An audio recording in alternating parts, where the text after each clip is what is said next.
Hello everyone, 2025-এ যারা উচ্চ মাধ্যমিক দেবে আমি তাদের জন্য একটা সাজেশন সিরিজ শুরু করেছিলাম। এই সিরিজের মধ্যে আমি আজকে পলিমার চ্যাপ্টার থেকে একটা সাজেশন দেব। দেখো, এই চ্যাপ্টার থেকে তোমরা 3 নম্বর পাবে, একটা 2 নম্বরের এসএকিউ কোশ্চেন আর একটা এমসিকিউ টাইপ কোশ্চেন। তো এই 3-এর 3 পাওয়া কিন্তু খুব ইজি ব্যাপার, খুব প্রেডিক্টেবল প্রশ্ন এখানে হয়ে যায়। তার জন্য এই ক্লাসটা পুরোটা কিন্তু দেখতে হবে। আমি একটা রিভিশন মতো তোমাদের এই চ্যাপ্টার থেকে দিয়ে দেবো, খুব ছোট করেই ভিডিওটা করব।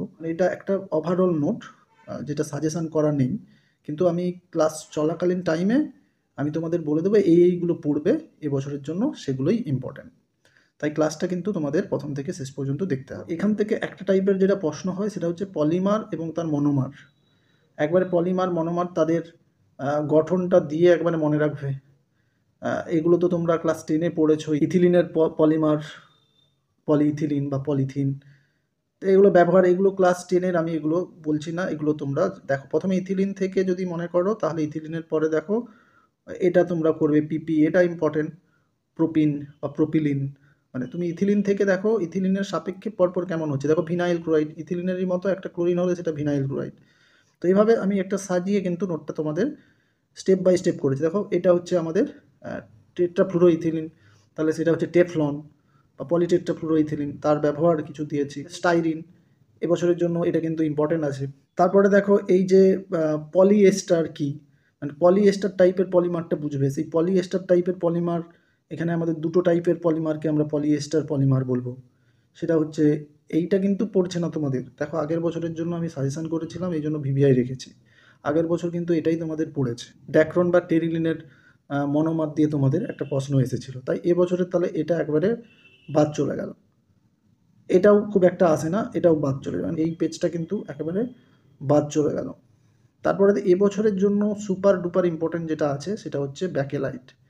দেখো, ব্যাকেলাইট সম্বন্ধে কিন্তু যাবতীয় তার পলিমার মনোমার, কীভাবে সেটা পলিমারটা গঠিত হয় সেগুলো কিন্তু দেখো আমি এখানে দিয়েছি। ফেনল ফর্মালডিহাইড, যেটাকে আমরা আইপিএসি ভাবে মিথেনল বলবো, তারা যুক্ত হয়ে দেখো এরকম একটা, তারা প্রথমে যুক্ত হবে, তার এই যে অণুটা এটাই রিপিট হয়ে এই পলিমারটা তৈরি করবে। মানে ডাইরেক্টলি আমি যদি এটা থেকে এটাও লিখে দিতে পারি। তারপরে দেখো, যেটা এবছরের জন্য এটাও খুব ইম্পর্টেন্ট, সেটা কি লাইলন। যদিও লাইলনের আমার একটা লাইলন থেকে কোশ্চেন এসেছে যে পলিঅ্যামাইড পলিমারের একটা উদাহরণ। লাইলন 66 এগুলো হচ্ছে পলিঅ্যামাইড পলিমার, কিন্তু লাইলন থেকে ডাইরেক্টলি কোনো কোশ্চেন আসেনি। কিন্তু লাইলন কিন্তু খুব ইম্পর্টেন্ট হয় লাইলনের। আবার এই লাইলনটা শুধু ইম্পর্টেন্ট খুব একটা আসে না, লাইলন 66 কিন্তু প্রচুর পরীক্ষায় আসে। আপাতত মনে রাখবে লাইলন টাইপের যে পলিমারগুলো, সেটা পলিঅ্যামাইড। অ্যাকচুয়ালি সেই পলিঅ্যামাইডের মধ্যে দুটো পার্ট থাকবে, একটা হচ্ছে ডাইকার্বক্সিলিক অ্যাসিড, একটা হচ্ছে ডাইঅ্যামিন।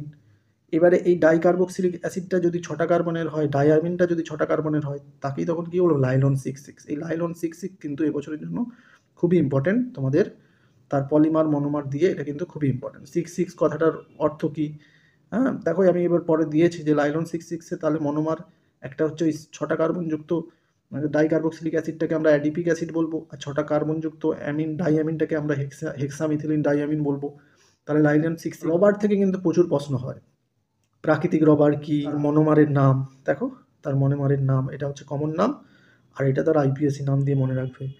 এই মনোমার থেকে পলিমারটা গঠন হলে দেখো সেটা সিস, এটা হচ্ছে একটা সিস টাইপের, দুদিকেই দেখো বনটা আছে, সিস পলিমার। তাহলে সিস পলি আইসোপ্রিনকেই আমরা প্রাকৃতিক রাবার বলি। গাটা পারচা, এই জাস্ট ট্রান্স পলি আইসোপ্রিনকে আমরা গাটা পারচা বলি। মানে একই, এটা যদি ট্রান্সভাবে যুক্ত থাকে, দেখো এদিকে CH2 এদিকে CH2, তাহলে বন্ডটা এইদিকে তৈরি হচ্ছে ট্রান্স পরস্পরের, তাই সেটা হচ্ছে গাটা পারচা। এটাও কিন্তু খুব পরীক্ষায় আসে।